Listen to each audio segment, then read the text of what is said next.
Une, deux.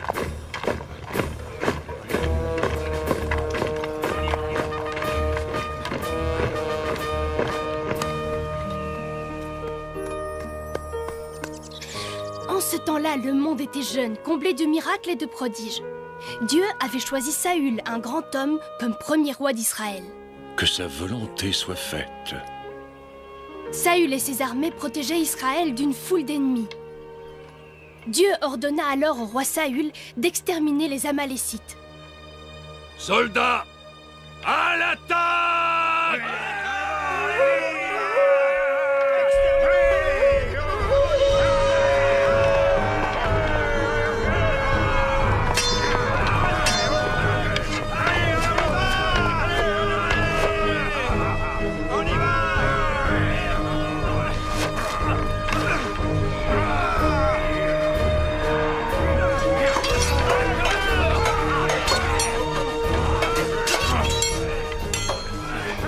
Prépare-toi à voir ton Dieu le prêt, roi pantin de ces maudits Israélites. C'est toi qui vas mourir aujourd'hui même.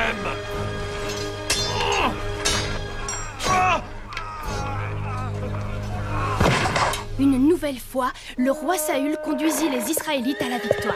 Après avoir épargné la vie du roi Amalécite, il ramena le butin de guerre dans la ville israélite.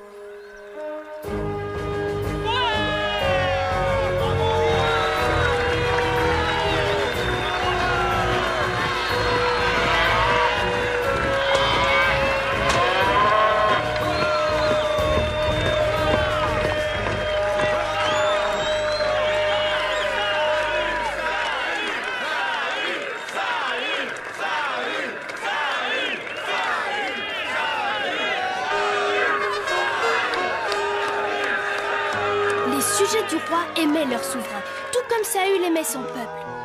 Et ce soir-là, Dieu s'adressa au conseiller de Saül, le prophète Samuel.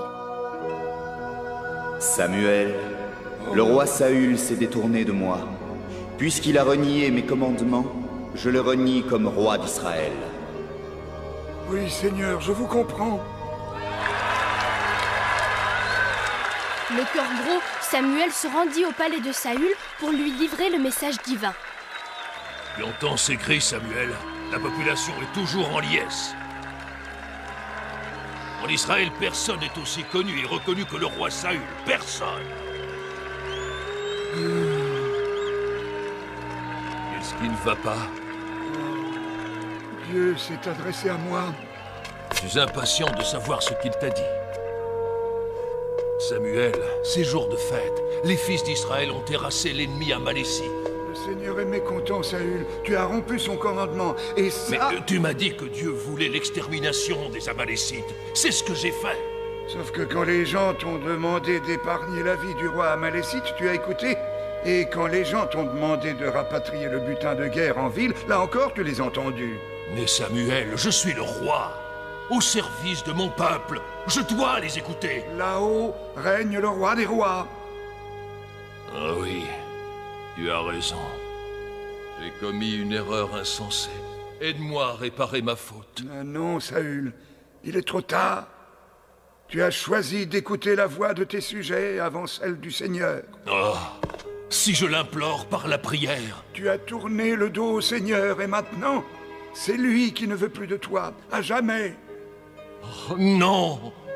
Dieu ne veut plus que tu règnes sur Israël à partir de maintenant. Non, non, Samuel, non, je t'en conjure. Pardonnez-moi, Père qui es aux cieux. Samuel, aide-moi, je t'en supplie. Non, attends!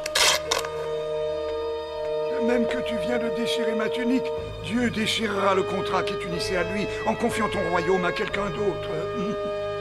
Oh! Samuel! Samuel!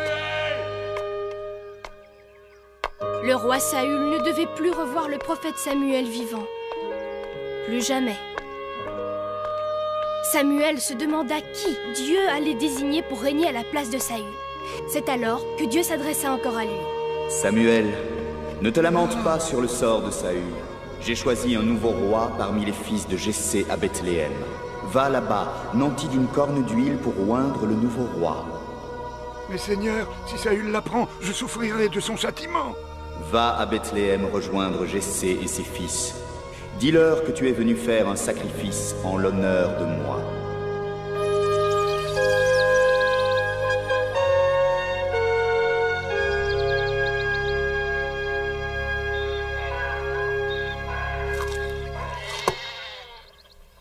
Nous voici à Bethléem. Lui, c'est David, le berger, le plus jeune fils de Jessé. Et maintenant, Frisé, petit exercice de tir de haute précision. Attends voir.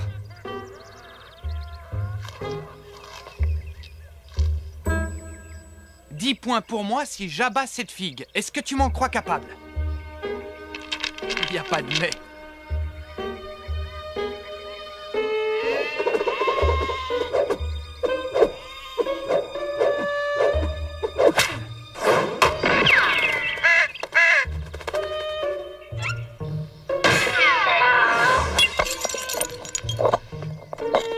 David? Oui? Ah, toujours le même. Qu'est-ce que tu as encore trouvé?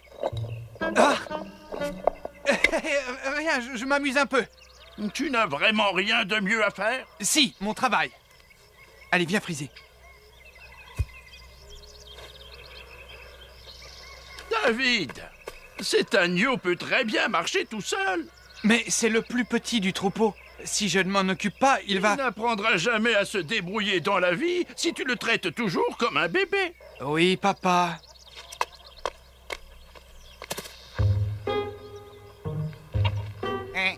Allez, Frisé. T'es plus fort que t'en as l'air.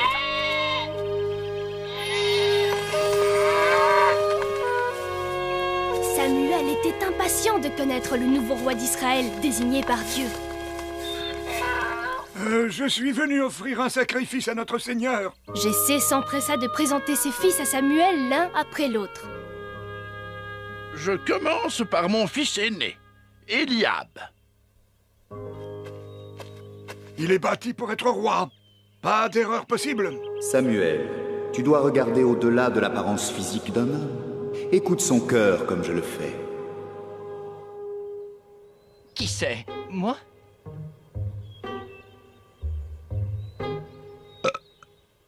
Lequel d'entre eux, Seigneur? Tous les fils de Jessé ne sont pas là, Samuel. Il y en a un autre. Tu n'as pas d'autres fils, à part ces 7-là? Il y a encore David, mon cadet. Il garde notre troupeau.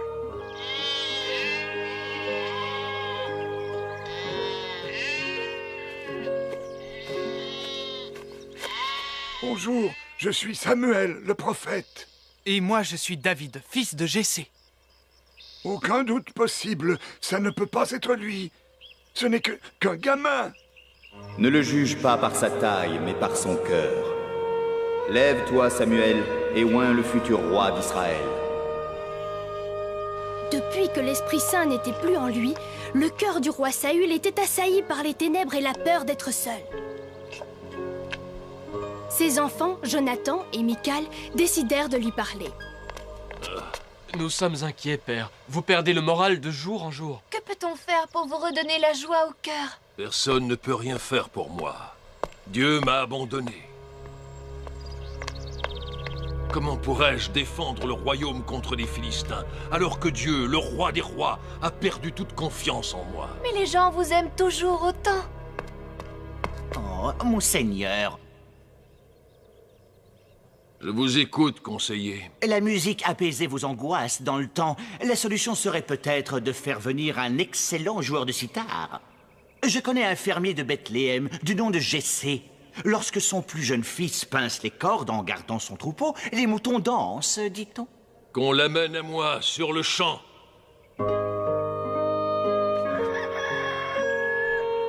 Que Dieu soit avec vous et qu'il vous protège. Mais quoi? Où allez-vous? Combattre les Philistins. Je peux y aller, moi aussi? Toi, tu irais au combat? Le roi Saül a besoin d'hommes. D'hommes forts comme nous. Tu n'es qu'un gamin, fragile et douillet. Oui, un moucheron.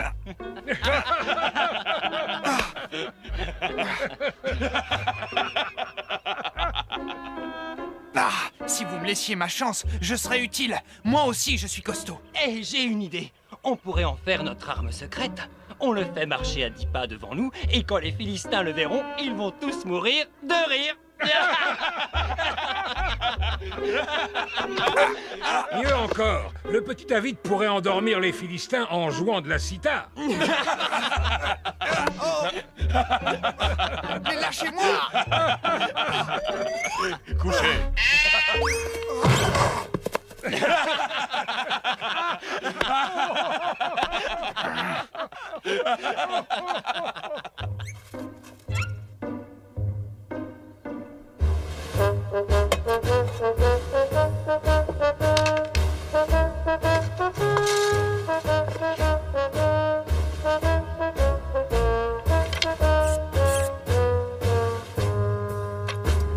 Dieu vous bénisse, mes fils, et revenez triomphants.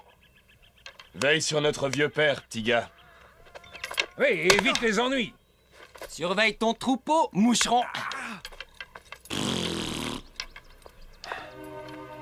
Ils ne me laissent jamais faire quoi que ce soit avec eux. Allons, David, ne sois pas contrarié à cause de tes frères. On y reviendra, jeune homme. Pour l'instant, tu as mieux à faire que d'écouter leur raillerie. Va, David. Tais-toi et mène ton troupeau.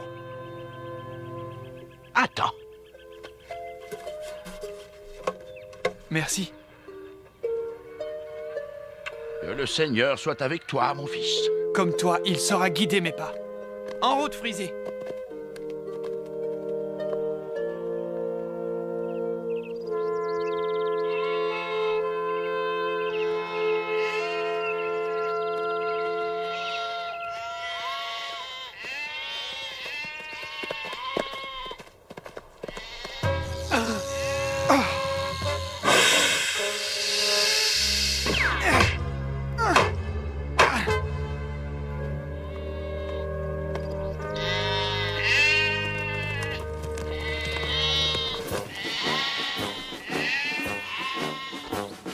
Les frères de David partirent combattre avec le roi.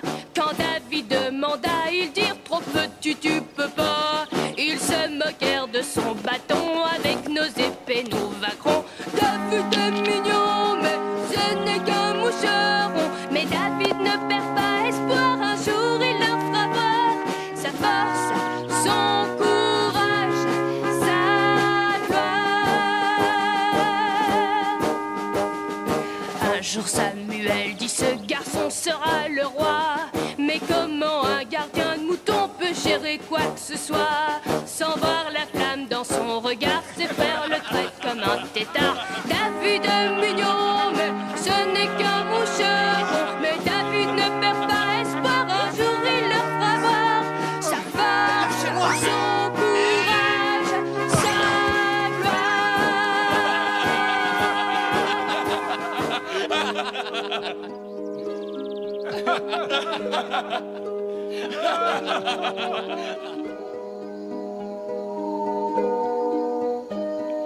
Il gratte les cordes de sa cithare pour distraire ses moutons. Et tous dans la douceur du soir se sentent à l'unisson. Ces heures de paix sont éphémères, David saura faire taire ses frères. David est mignon, mais ce n'est qu'un moucheron. Mais David ne perd pas espoir, un jour il leur fera voir sa force, son courage, sa gloire. En regardant au-delà de l'image extérieure, on voit qu'il est près, là, au fond de son cœur. David est mignon, mais ce n'est qu'un moucheron. Mais David ne perd pas espoir, un jour il leur fera voir. David est bien plus grand que ce qu'on envoie. Israël dans quelque temps chantera la gloire du roi. Chanteur à la gloire du roi. Tiens, Frisé, je l'ai fait exprès pour toi.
Voyant ça, j'ai attaqué le lion avec ma fronde et mon bâton.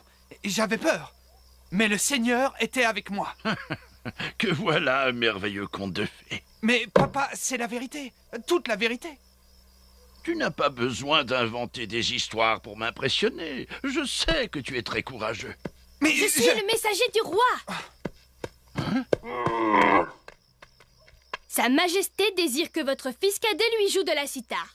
Moi? Mes mélodies sont indignes d'un roi. Oh, c'est un grand honneur que le roi te fait. Mais je ne joue que pour les moutons. Va à Gibéa, David, et respecte les désirs du roi Saül. Oui, papa.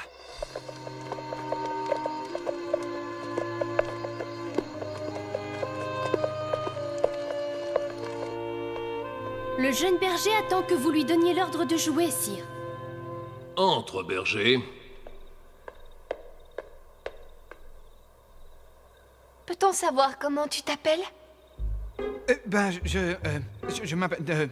David. Ne dis plus rien et joue, berger. J'espère que cela vous plaira, Majesté. On verra ça plus tard. Bien.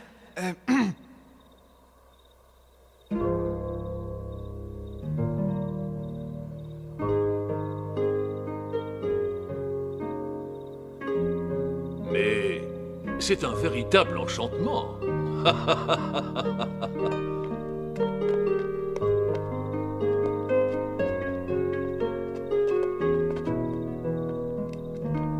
Tu m'as redonné un peu de joie au cœur. Je t'en remercie. Si votre Majesté est satisfaite, je le suis aussi. Monseigneur, les Philistins font marche sur nous. Que l'on fasse sonner le rassemblement général.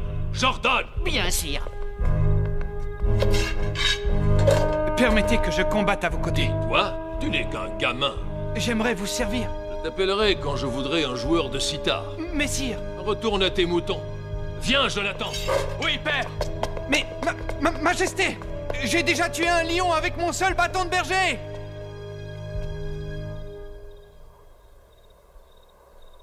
Tu as réussi à tuer un lion avec un seul bâton? Oui, princesse, c'est vrai. Le lion s'est attaqué à un agneau que j'aime et je devais tuer l'animal. Un tel acte de courage mérite le respect. Merci, princesse. Je dois vous quitter. Que le Seigneur guide tes pas. Comme d'habitude. Moi...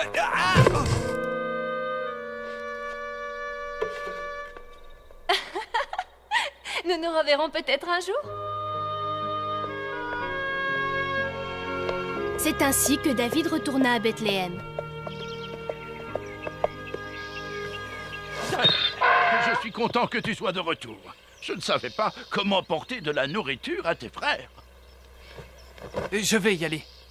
Tiens, le petit frisé, tu t'es pas ennuyé sans moi? Ne m'usarde pas, David. Dis, papa, tu ne me demandes pas comment ça s'est passé au palais? Tu ne pourrais pas cesser de ne penser qu'à toi pour une fois. Ton seul souci devrait être le sort de tes frères alors qu'il est. Ils sont à la guerre. Je suis désolé.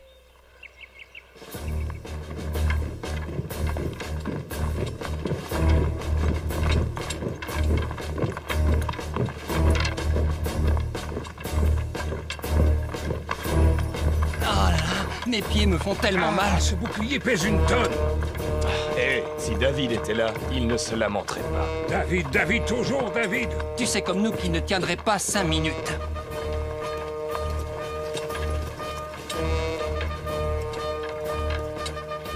Halte! Regardez, là.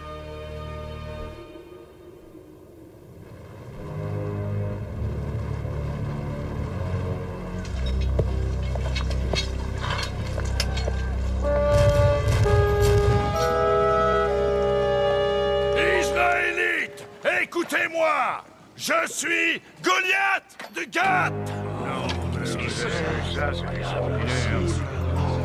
Ouh! Tu as vu la grandeur de ce monument? Il est gigantesque! Envoyez le plus brave, le plus fort de vos guerriers se battre contre moi dans la vallée d'Ela. Si votre champion sort victorieux, nous nous rendrons et nous serons vos esclaves. Mais si, moi, j'en sors victorieux, c'est vous qui vous rendrez et qui deviendrez nos esclaves. Viens donc, Toi, tu es Goliath de Gath. Moi, je suis Saül, roi d'Israël. Nous sommes prêts à relever ton défi.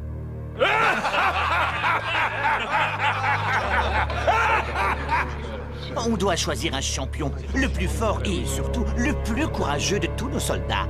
Lequel d'entre vous, soldat que j'ai l'honneur de commander, me rapportera la tête de Goliath de Gath?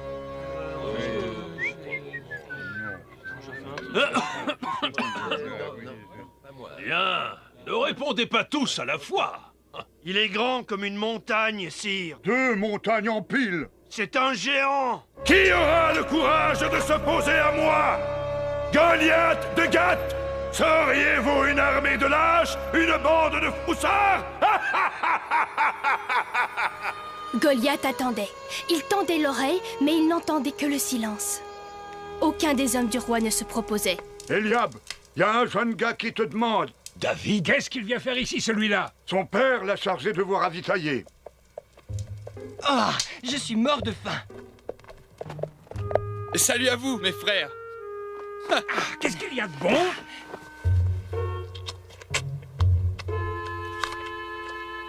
Pourquoi es-tu venu ici, dis-moi? Tu devrais garder le troupeau. Je suis là parce que papa m'envoie. Tu ne te l'es pas fait dire 2 fois parce que tu espères te joindre au combat, hein? Prenez-moi, Eliab. Grouille-toi de rentrer à la maison. Ce n'est pas un jeu d'enfant, c'est la guerre. Israélites! Encore lui. On est fatigués d'attendre! Envoyez votre homme le plus courageux pour se battre contre moi! Ou alors, jetez vos lances et vos épées à terre! Et rendez-vous!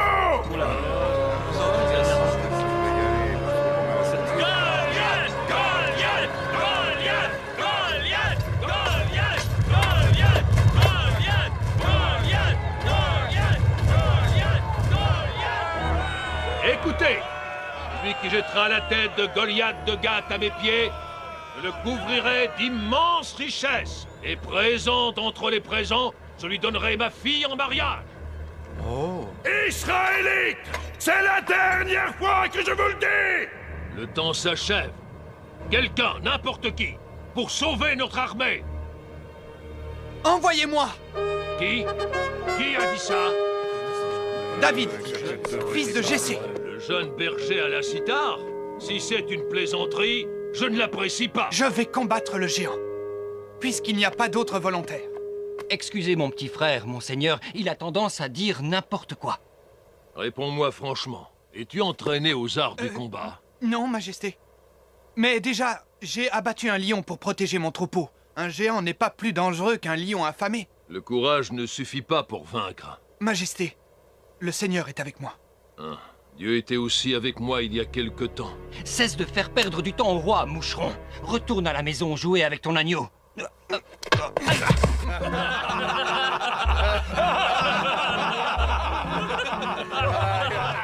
C'en est trop.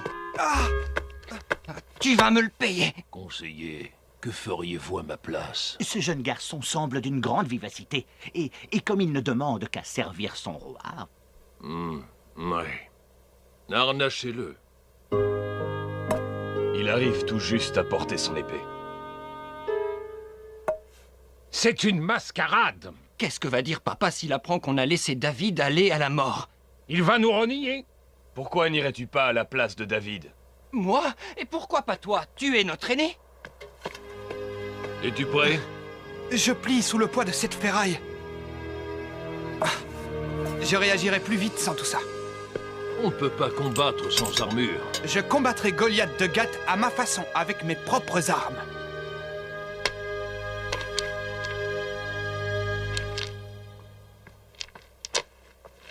David courut alors chercher 5 pierres lisses dans le lit d'une rivière à sec. Puis, il s'apprêta à affronter Goliath de Gath. David, il n'est pas trop tard pour changer d'avis. Personne ne t'estimera moins pour ça. Je sais ce que je fais. Moucheron peut-être, mais moucheron bien courageux. Courageux peut-être, mais sans cervelle. Avec la bénédiction de Dieu, va, berger. Je jetterai la tête de Goliath à vos pieds, Majesté.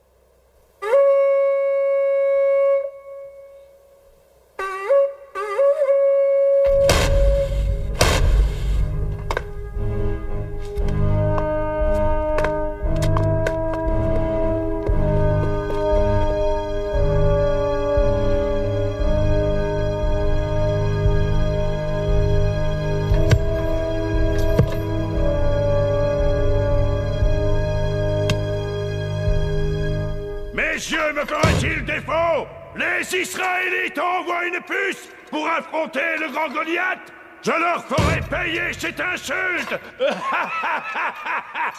Écoute-moi, Goliath. Tiens, les puces parlent à présent. Je suis David, fils de Jessé. Tu me prends pour une poule qu'on peut assommer d'un coup de bâton? Tu es grand par la taille, et tu es fortement armé. Mais j'ai un avantage sur toi. Je t'affronte ici même au nom de mon Dieu. Je le maudis, ton Dieu! Alors attends-toi à mourir de mes propres mains. Je vais te tailler en morceaux, membre après membre, et je jetterai tes pauvres restes en pâture aux oiseaux charognards et aux bêtes sauvages. Les bêtes et les oiseaux se gaveront avec toi. Ta mort, Israélite!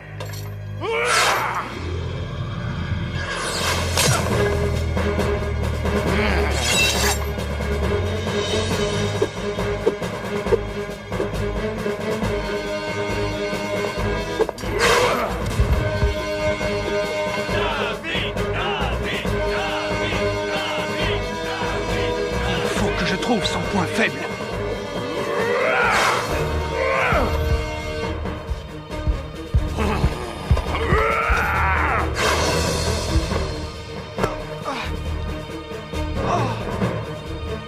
Ma fronde!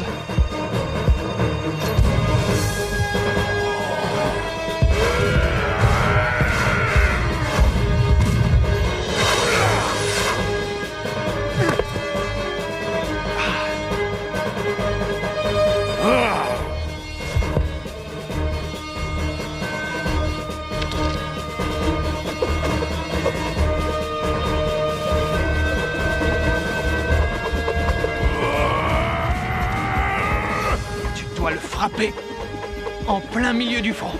Seigneur, guide ma main. Fais que j'atteigne ma cible.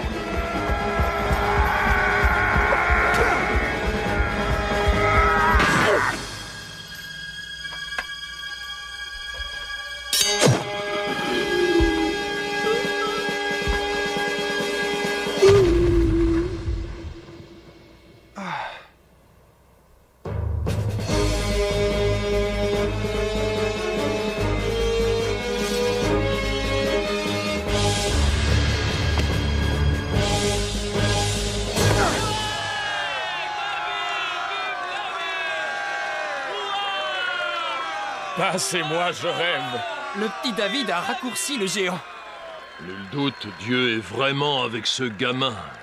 Si un petit gars a réussi à vaincre notre plus puissant guerrier, comment résistera-t-on à toute leur armée? Sauf qu'il peut, les gars. Hein? Allez, il vaut mieux qu'on parte. On y va. Sauf qu'il peut. Oh, laissons tomber. Allez, on est à la maison. Allez, voilà.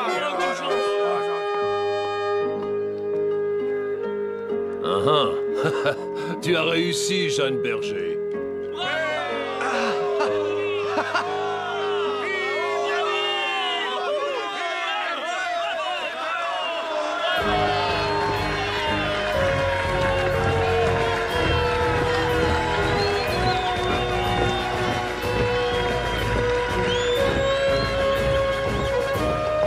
Ma princesse.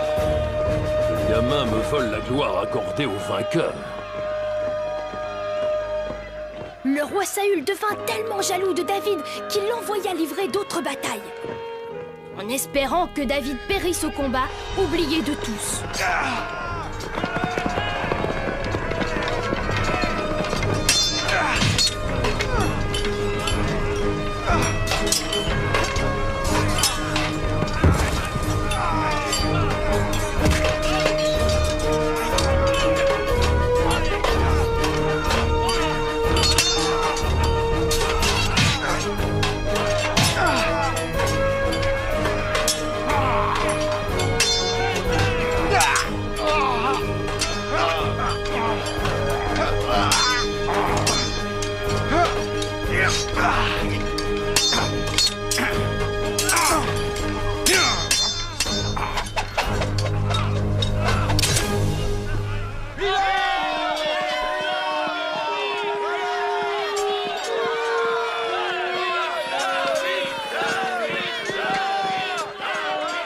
David revenait toujours victorieux. Sa popularité augmentait encore. une chanson circulait en ville. Saül en a tué des milliers, mais c'est des dizaines de mille que David a tués.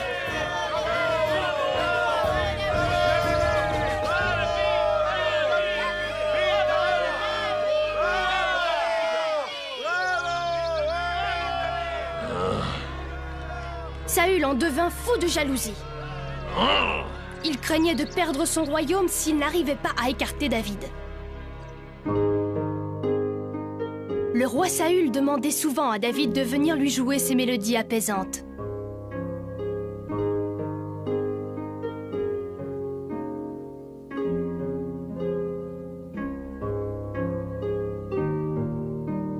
Un jour, alors que David grattait les cordes, Saül piqua une nouvelle crise de jalousie.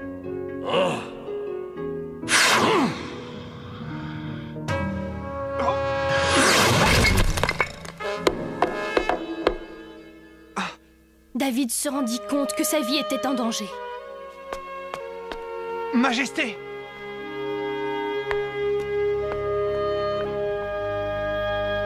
Pourquoi?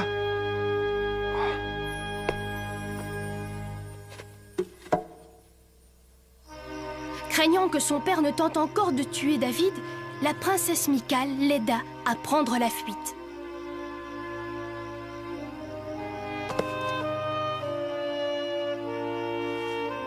Sauve-toi vite. Merci, Michal.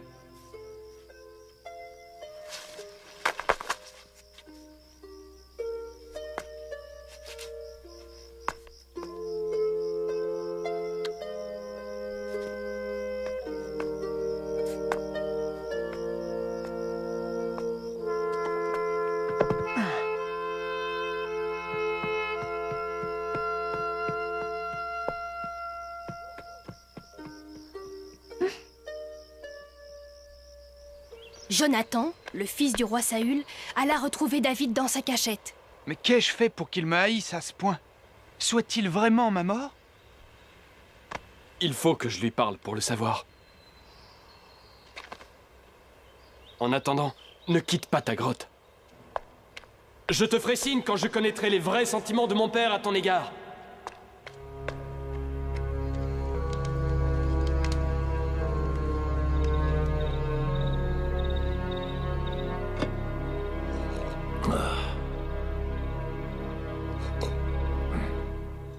Remplis mon verre.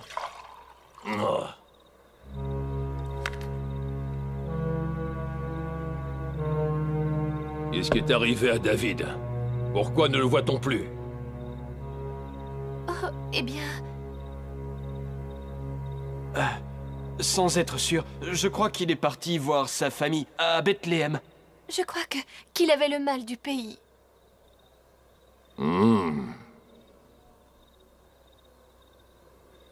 Vous ne haïssez pas profondément David, hein, père? Après tout, il ne vous a jamais fait de mal. Jonathan! Comment as-tu l'audace de prendre parti contre ton père?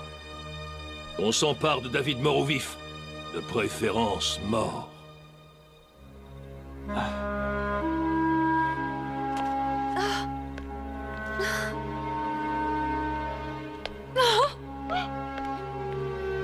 Dès le lendemain matin, Jonathan se rendit à la cachette de David pour lui envoyer le signal convenu.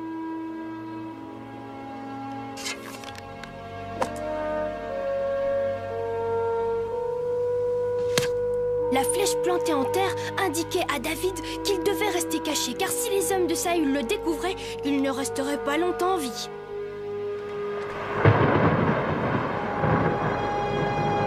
Après la mort du prophète Samuel, le roi Saül décida d'aller consulter une sorcière ayant des dons de médium. Je suis venu vous demander d'évoquer un esprit de ma part. Quelle personne disparue devrais-je faire apparaître devant vous? Le prophète Samuel, sage entre les sages et messager de Dieu. Samuel, toi qui as quitté cette terre de misère, j'évoque la puissance de ton esprit et je te conjure d'apparaître.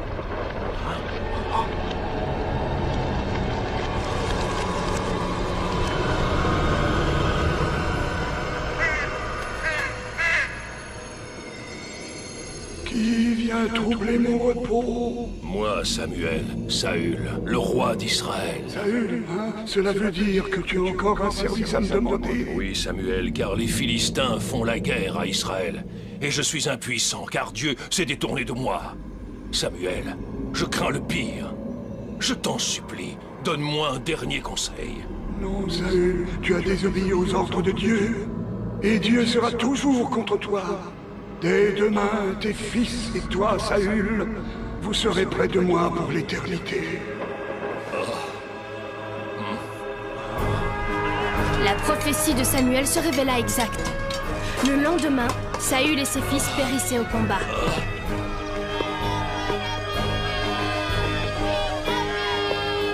Suite à la mort de Saül, David devint roi. Plus tard, il reprendra Jérusalem, tombée aux mains des Jébuséens, et reconstruira les villes que la guerre avait détruites. Le roi David régnera 40 ans sur Israël. Et depuis ce temps-là, la ville sainte de Jérusalem est connue sous le nom de Cité de David, par la gloire d'un simple berger.